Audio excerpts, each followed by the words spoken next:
سلام بچه، خوش اومدید به ویدیو جدید. من کسرا کوتم هستم و اینکه این اکانت جدیدمه که حدود 1,700 خریدمش و حالا مشتری اومد باشه و میخوام بفروشمش.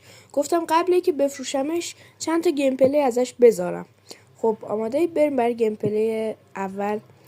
ببین من اینجا داشتم دستشیرمو درست میکردم که یه آدم بیشرف من زد. بازیشم خوب نبود. آقا بریم برای انتقام گرفتن. ریوایو شد. یه از اولین بار این بازی اصلا خوب نیست، ولی خب عاقبت زدن من. یه هم از دومین بار.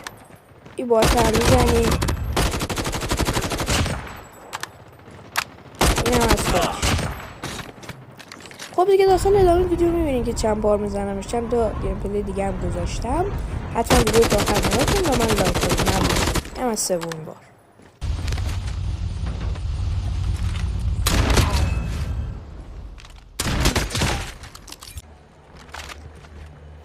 ببینید اینجا جریان داشت.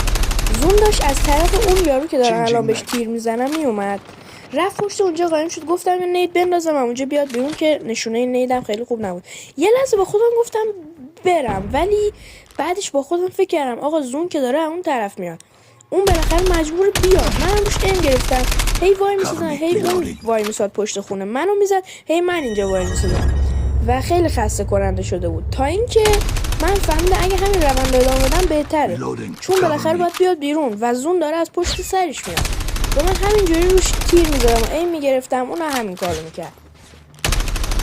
همونطور که میبینین اونجا گیرش انداخته بودم و یا داخل زون میمرد یا خودم میکشتمش، که اگه هم داخل زون ناک میشد خودم میرفتم کیل میکردمش. ولی در ادامه میبینین اون تیر میزد، من میزدم و در آخر ناک. دیدین زون داشت میومد دیگه، خودش رو کم داد این برتر.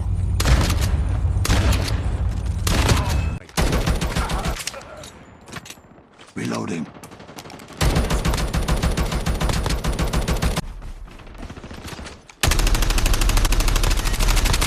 Reloading! Cover me!